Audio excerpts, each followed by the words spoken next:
하나님 말씀 요한복음 8장 1절로 11절까지입니다.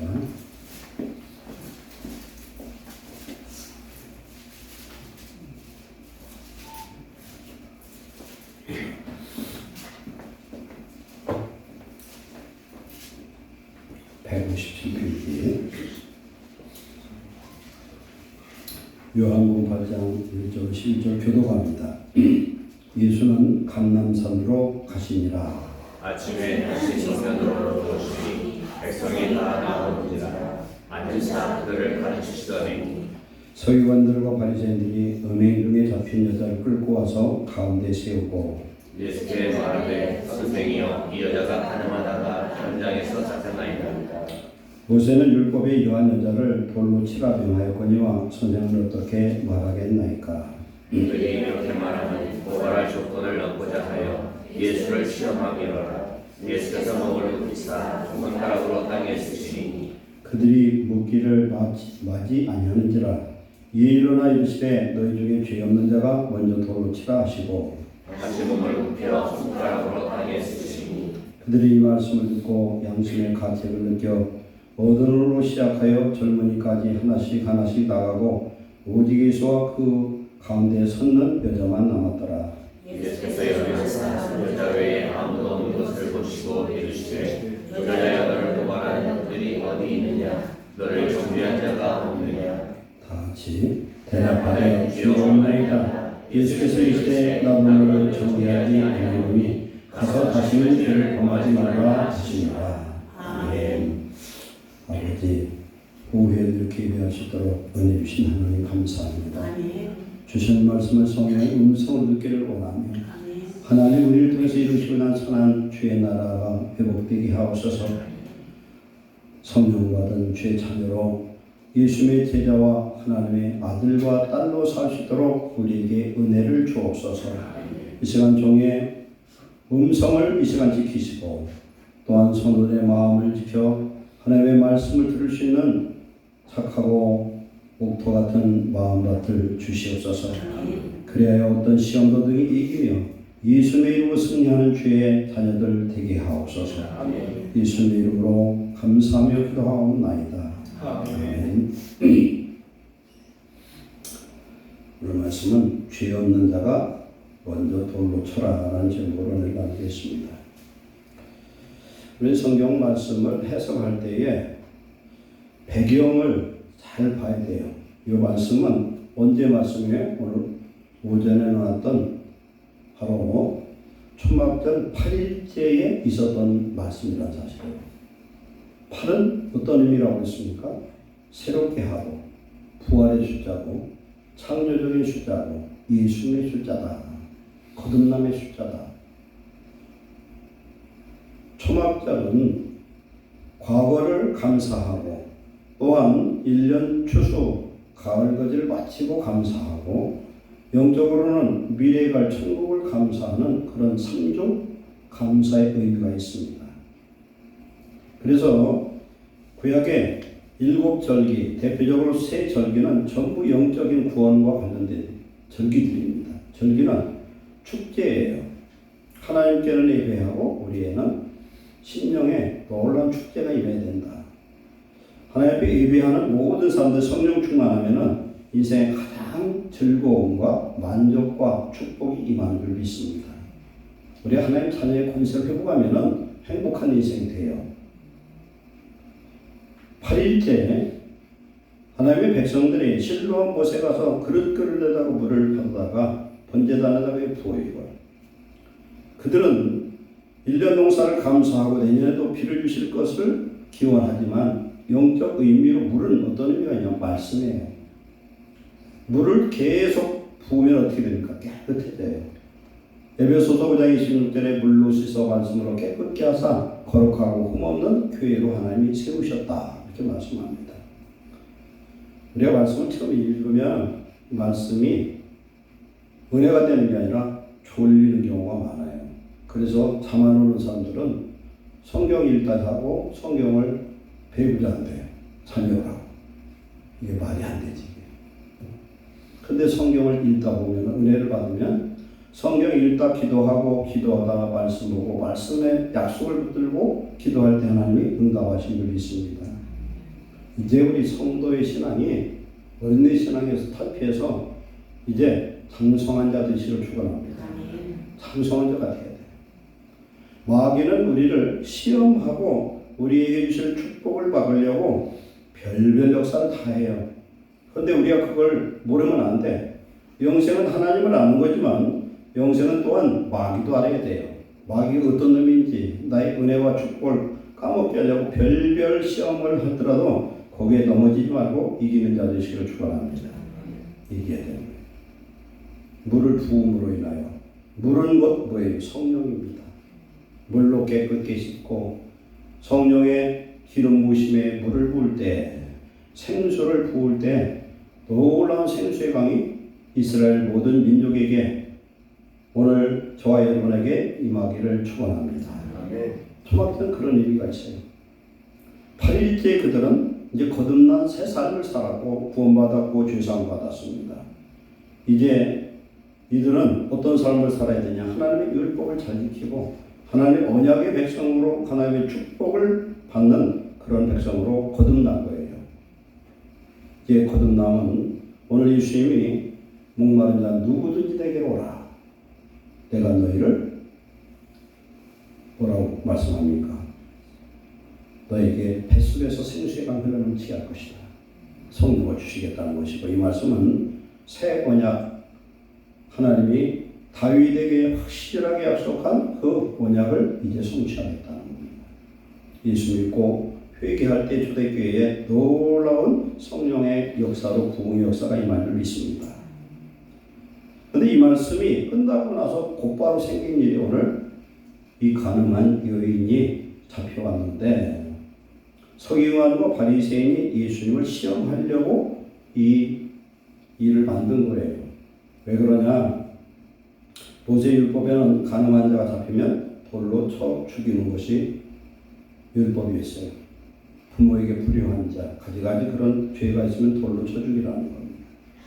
그러면은 돌로 쳐 죽여야 될 여인을 잡아왔는데 돌로 쳐 죽이라고 하면 뭐가 문제가 되느냐? 예수님은 하나님의 말씀을 늘 증언할 때 용서하라고 그랬죠. 사랑하라고 그랬습니다.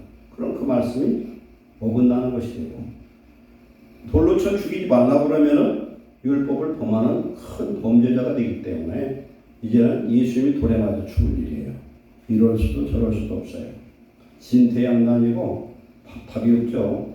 근데 예수님은 이때 이 말씀을 듣고 땅에 주저앉아서 손가락으로 글씨를 바닥에 썼어요. 뭐라고 썼습니까? 너희 중에 죄 없는 자가 먼저 돌을 쳐라. 그러면 앞에서 본 사람들이 수근수근 할 거 아니에요. 죄 뒤에 있는 사람들은 뭔 소리인지 모르는데 예수님이 말씀하는데 너희 중에 죄 없는 자가 먼저 돌로 치래. 이 말이 쭉 금방 이렇게 전달이 되죠. 그랬더니 어른부터 잡았던 돌을 놓고 하나씩 둘씩 사라지더라는 겁니다. 이렇게 될 수 있었던 원인이 뭐냐? 초막절 8일째 하나님의 놀라운 은혜를 받은 사람들이에요. 용서받은 사람들이에요.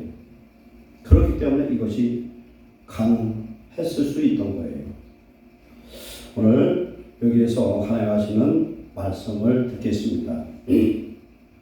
구약에는 돌로 범죄하면 쳐 죽였는데 이 돌을 히브리어로 뭐라고 그러냐? 에벤이에요. 에벤. 그래서 히브리어 단어 두 스펠링을 앞에 것 뒤에 것을 해석하면 앞에는 하나님이고 뒤에는 아들이에요. 돌이 반석이 뭐냐? 하나님의 아들이라는 것입니다. 그럼 이 말씀은 무슨 의미가 있느냐?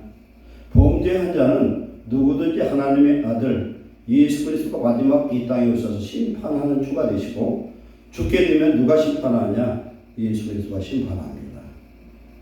그러면 우리 믿는 우리에게 예수 그리스도는 누굽니까? 우리의 반석이세요. 반석은 안전한 피난처고 반석 위에 교회를 세우리니 음부의 세계가 세력이들을 그것을 해치 못하게 하나님 하셨습니다. 창세기 49장 22절에 보면은 야곱이 죽으면서 12아들을 축복하는데 그때 요셉을 축복할 때 이런 말씀을 합니다. 요셉은 무성한 가지 곧 샘 곁에 무성한 가지라 그 가지가 담을 넘었더라. 활 쏘는 자는 마귀예요.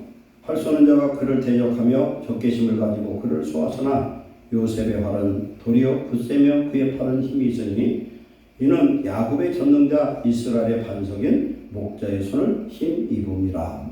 이게 오늘 우리 개역개정 말씀이고 그 전에 개역 한글에 뭐라고 나오냐면 요셉으로부터 이스라엘의 반석인 목자가 나도다 이 말씀이 있어요. 예수님이 누구의 아들이에요? 요셉의 아들이잖아요. 여기 굉장히 예언의 말씀이에요. 예수님은 요셉으로부터 오는데 역대상 5장에 보면은 요셉은 영적인 장자라는 거예요. 요셉이 영적 장자가 되어서 누구를 이스라엘의 반석 연복자 예수님이 그에서 태어나는 것을 예언하고 있습니다. 하나님의 구약의 모든 말씀은 예수님에게 기포에 다 포커스가 맞춰져 있어요. 예수님이 요셉으로부터 나오는 거예요.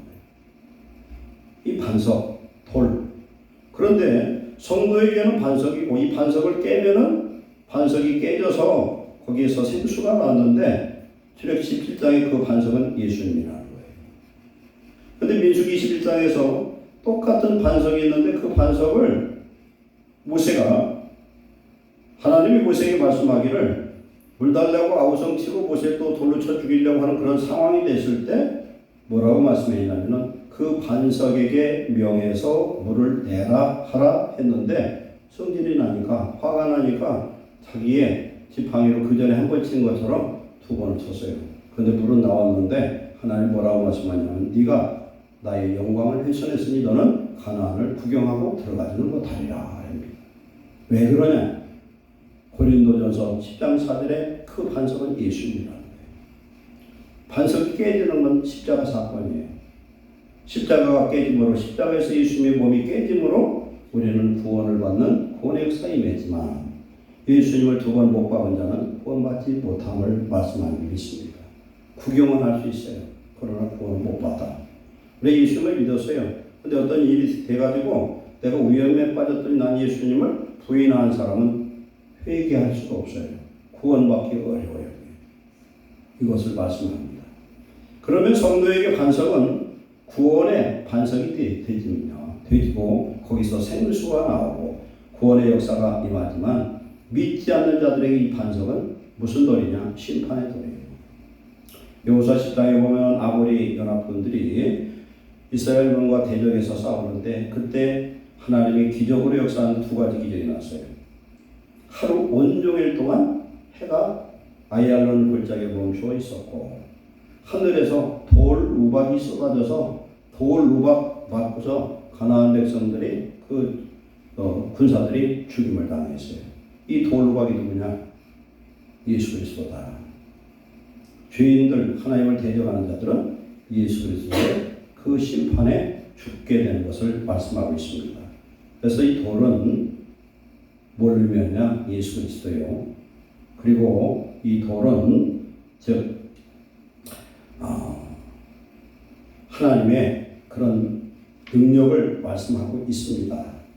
창세기에 28장에 보면 야곱이 돌베개를 베고 베델에서 잠을 자다가 꿈속에서 하늘문이 열렸는데 사닥다리가 쭉 하늘에 대 있어요. 그 꼭대기에 지금 예수님이 서서 쳐다봅니다.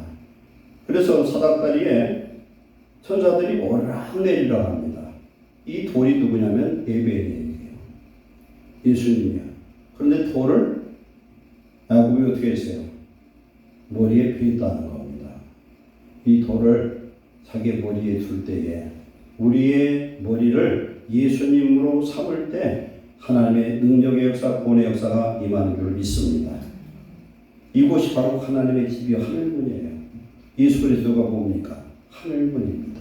구원의 문이고 양의 문이고 우리의 목자가 되신 예수님은 우리의 반석이 되는 것을 믿으시기 바랍니다. 그래서 나중에 사무엘도 보면은 에베네살을 할 때 보면은 도움의 돌이다 이렇게 해요. 도움의 돌이다. 예수님 우리를 돕는 도움의 돌 구원자이신 줄 믿습니다. 그런데 오늘 이제 이 말씀 불러 들어가면은 8일째 되는 날 지금 예수님을 시험하러 이들이 이렇게 예수님께 가늠한 여인을 데리고 왔습니다. 그런데 하나님은 오늘 우리에게 말씀하십니다. 우리가 은혜를 까먹으면, 은혜를 잊어버리면 우리의 마음이 클클하고 답답하고 자기 자신이 절제할 수 없는 그런 혼돈과 공허, 그런 어둠 속에 우리가 빠질 때가 많습니다. 그런데 성도들은 어떤 믿음을 가져야 되느냐? 잠언 24장 16절에 대저의인은 7번 넘어질지라도 다시 일어나려니와. 아멘. 7번 넘어졌는데 8번 일어나는 거 뭐라고 그래요? 7전8기야. 전이 넘어질 전에 기가 일어날 기야. 성도는 7번 넘어져도 8번 일어나시기를 축원합니다. 오늘 100번 잘못했어도 101번 회개하면 이겨요. 그런데 사람이 그러다 보면은 회개하기 전에 자기 자신을 자책을 하게 돼. 좌절하고 낙심하게 돼. 그러면 안 돼요. 마귀라는 놈은 수시로 우리를 시험합니다. 예수님의 제자 베드로가 예수님께 이야기하죠. 형제가 우리에게 와서 우리 죄를 자기 죄를 용서를 구하면 어떻게 하오리까? 7번까지 하오리까? 했더니 예수님이 뭐라고 말씀해요? 7번씩 70번까지라도 해라. 누가 제일 마음이 큰 사람이냐면 용서할 수 있는 사람이 돼야 돼. 근데 그런 것 같아요. 저도 예수 믿어보니까 하여튼 무조건 용서하는 것이 제일 지혜로운 거예요. 무조건 용서해버려야 돼. 왜 그러냐? 우리는 정죄할 자격이 우리는 없어요. 무조건 용서하라. 그러면 하나님 안에서 우리는 반드시 승리할 줄 믿습니다. 마태복음 우리 주님이 가르친 기도에 보면은 우리가 우리에게 죄 지은 자를 사해 준 것 같이 우리 죄를 사해 주옵시고 그랬어요.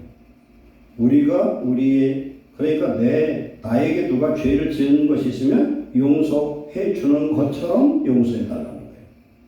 그러니까 거꾸로 너희가 사람의 잘못을 용서하지 않으면 너희 아버지께서도 너희 잘못을 용서치 아니하리라. 그렇게 말씀합니다.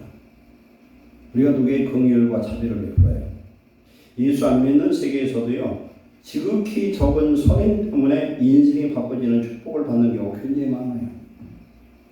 어떤 경우는 1,000원짜리 하나 갖고도 사람 마음이 감동될 수 있어요. 긍휼을 행치 않는 자는 긍휼 없는 심판이 있으리라. 긍휼은 심판을 이기고 자랑하느니라. 긍휼은 용서, 사랑, 자비예요. 이것을 어떻게 그렇게 할 수가 있느냐? 그것은 내가 예수님의 마음을 가져야 가능합니다. 오늘 다들 뭐예요? 하나님의 나라 우리를 회복하면 돼요. 내가 주인 되면은 남을 심판하고 정죄하고 판단하고 힘들면 낙심하고 불평해요. 그러나 예수님이 주인 된 사람은 낙심할 줄 모르고 남을 정죄할 줄 몰라요. 이게 우리는 습관화되어야 될 줄 믿습니다. 습관은 보통 나쁜 게 많은데 우리는 무조건 용서하고 긍휼을 베푸는 자 되시기를 축원합니다. 긍휼하게 된다. 마태오 18장에 보면은 1만 달란트 빚진 자와 100데나리온 빚진 자의 비유가 나와요. 1만 달란트는 계산할 수도 없는 어마어마한 빚이에요. 그것은 세상에서는 이런 미칠 수가 없어. 하나님이 사람을 심판할 때 그 죄를 얘기하는 것 같아요. 그것을 임금이 탕감해줘서 청산해줘서 요새 보면은 빚진 자들이 한국에 뭐가 있어요? 개인회생, 신용회복 여러 가지 그런 것들이 있어요. 100억 빚진 것이 1억으로 탕감되는 경우도 있어요. 그런데 하나님 앞에 용서받을 수 없는 죄를 하나님이 용서해 주셨다는 겁니다.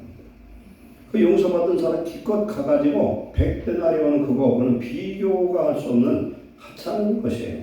100데나리온도 한 1,000만 원쯤 됩니다. 그 사람을 잡아다가 자기 옥에다 가둬버렸더니 결국은 자기가 탕감받은 그 모든 빚이 다시 부활하더라는 거예요. 누가복음 6장 35절에 오직 너희는 원수를 사랑하고 선대하며 아무것도 바라지 말고 구워주라. 그리하면 너희 상이 클 것이요 지극히 높으신 이의 아들이 되리니. 우리가 하나님의 아들 되려면 넉넉해야 돼요. 마음의 여유가 있어야 됩니다. 아무것도 없어도 우리는 다 가진 자이기 때문에 용서하고 줄 수 있는 자가 족보인 줄 믿습니다. 너희 아버지의 자비로운 시같이 너희도 자비로운 자가 되라.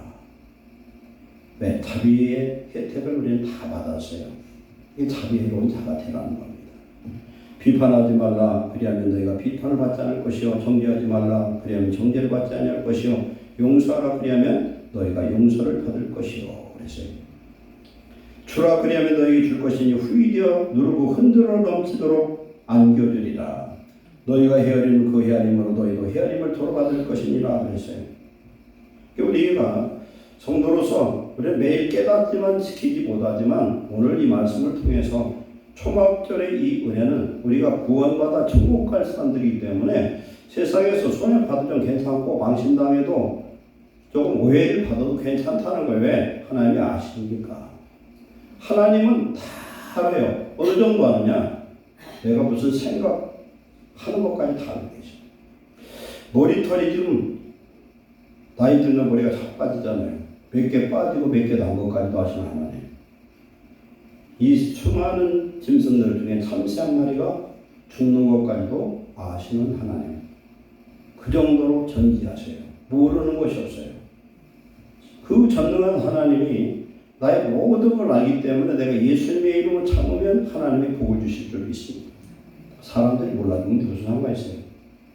근데 우리는 우리의 마음 갖고 실망할 때가 많잖아요. 무슨 일이 있든 하나님만 알고 계시다는 걸 믿으시면 사람 때문에 실망할 일이 없어요. 그리고 하나님의 때가 되면은 우리를 높여주신 줄 믿습니다. 그 때까지 기다려 주셨어야 돼요. 하나님 높여줄 때까지. 하나님을 기다린 자는 반드시 하나님의 축복이 임할 줄로 믿습니다. 그래서 형제를 비판하고 비방하는 사람은 하나님 심판대 앞에 서게 됐다. 이 심판대에서 벗어난 길은 용서하는 길밖에 없다. 그리고 로마서 14장 13절에는 그런즉 우리가 다시는 서로 비판하지 말고 도리어 부딪힐 것이나 고칠 것을 형제 앞에 두지 아니하도록 피하라. 어떤 그 시험거리 될 것은 웬만하면 피하라는 것입니다. 잠언에는 이런 말씀이 있어요. 길을 지나다가 자기와 상관없는 다툼을 간섭하는 자는 개 귀를 잡는 것과 똑같대. 여러분 지나다가 개가 한 마리 지나가 적든 크든 가서 그 개 귀를 양쪽으로 잡아 당기면 개가 더 거세요. 물지. 조그만 개는 물고 큰 건 잡으면 큰일 나. 남의 일에 간섭하지 말라는 거예요. 남의 일에 간섭하지 말아라. 디모데전서 5장 20절에도 다른 사람의 죄에 간섭하지 말아라. 어디에서 싸움이 났어요. 싸움이 났는데 거기 가서 구경하다가 같이 무슨 죄가 되느냐. 특수폭행죄에 해당되거나 사람이 죽으면요. 특수살인죄에 해당될 수가 있어요.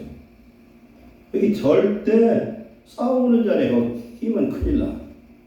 친구들이 이제 여럿이 올려가다가 싸움이 났는데 거기서 구경하던 친구가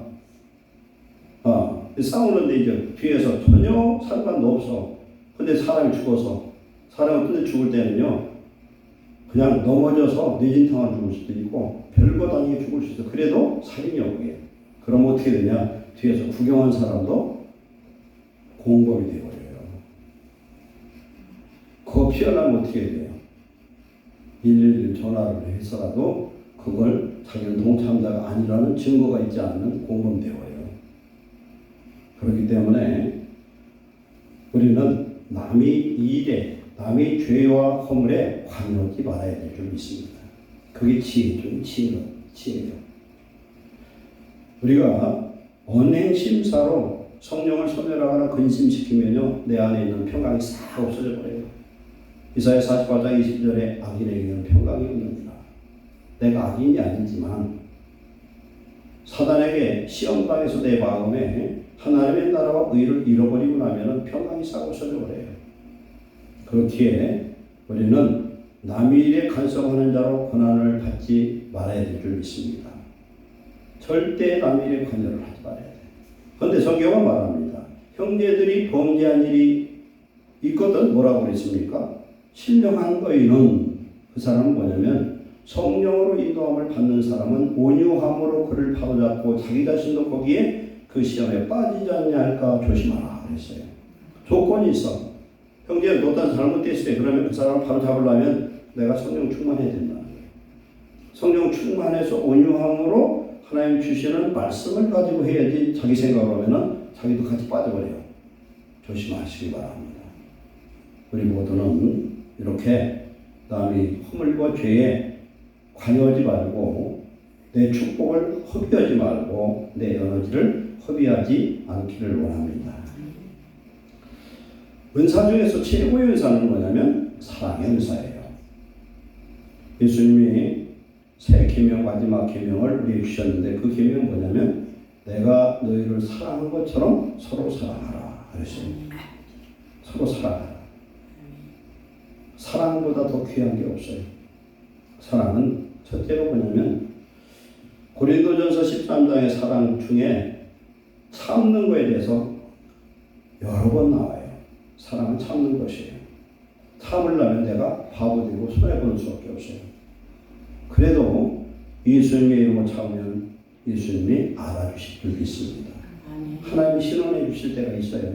우리 형제가 여러 가지 오해가 있을 수 있어요. 살다 보면 나는 하나 잘못 안 했는데 이게 전달되다 보면 내가 죄인이고 나쁜 사람이 될 수도 있어요.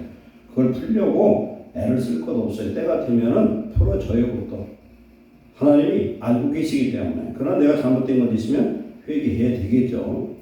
그래서 우리는 이제는 어린내 신앙을 탈피를 해야 돼요. 탈피해야 된다. 믿음, 소망, 사랑 이 세 가지는 항상 있을 것인데 그 중에 제일은 사랑이라. 우리가 받은 제일 축복은 뭐냐면 하나님이 나를 위해서 죽으셨다는 사실이에요. 이것을 우리 잊어버리면 안 됩니다.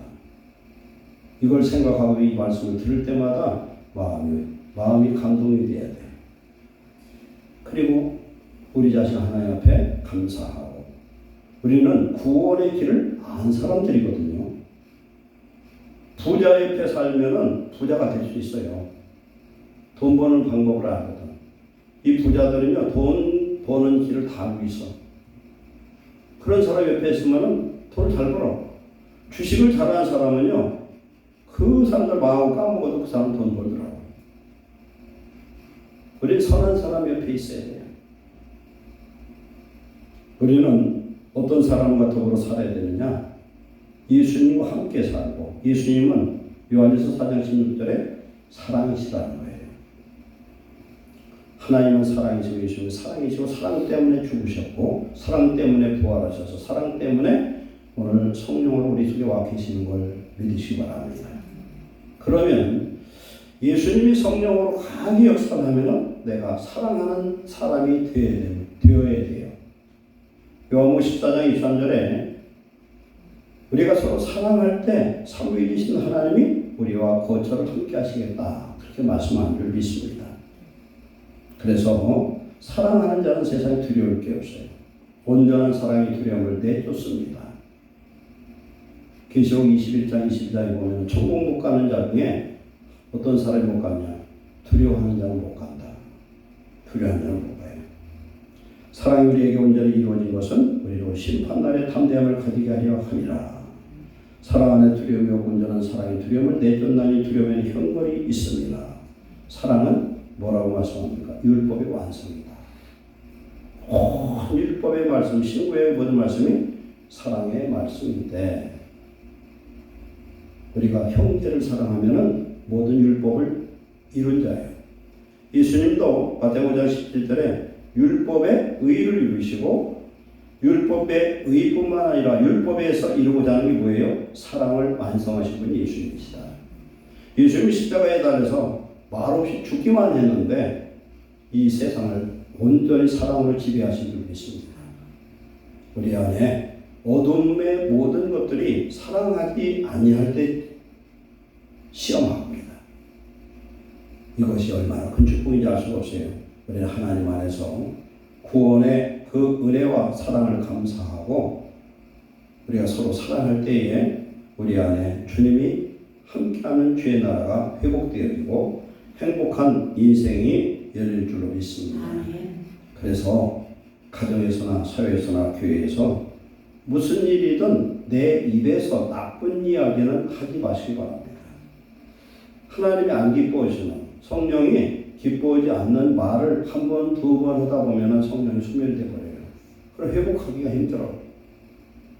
이 좋은 말, 칭찬하는 말, 위로하는 말 그렇게 하고 혹시라도 무슨 일이 있으면 오해되는 일이 있으면 풀면 되는 거예요. 기도 충분히 하고 내 안에 성령의 온유함이 유지될 때 대화를 해야지. 그렇지 않으면 또 삼나. 부간에도 삼나고 형제 안에서 싸우고 교회에서도 싸울 수밖에 없어요. 그러나 성령 안에서 온유함을 유지하시고 서로 사랑하는 그런 성도 되시기를 축원합니다. 그럼 가는 중에 잡힌 이 여인을 예수님이 심판의 주, 돌로 쳐 죽이는데 그 돌이 누구냐면 예수님이 심판의 주예요. 그분이 용서하셨습니다. 나이 든 사람부터 돌 다 내려놓고 다 없어지고 둘만 남았어요. 마지막 권면이 뭡니까? 나도 너를 정죄치 아니하노니 다시는 죄를 지지 말아라. 이 말씀은 초막절 구원받아 성령이 우리 안에 생수가 흘러 넘칠지라도 용서치 아니하면 소용이 없어요.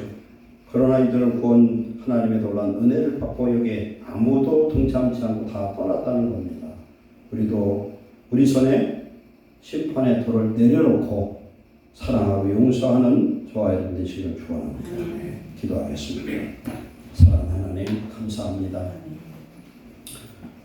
우리는 율법에 돌을 들고 형제를 때리고 정죄하고 심판하는 것이 너무나도 많습니다.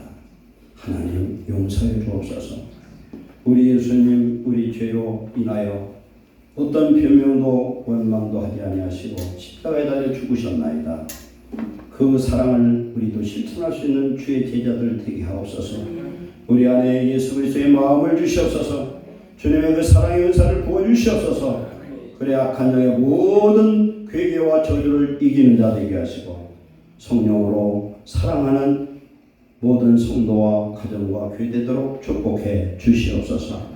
예수님의 이름으로 축복하고 기도하옵나이다. 아멘.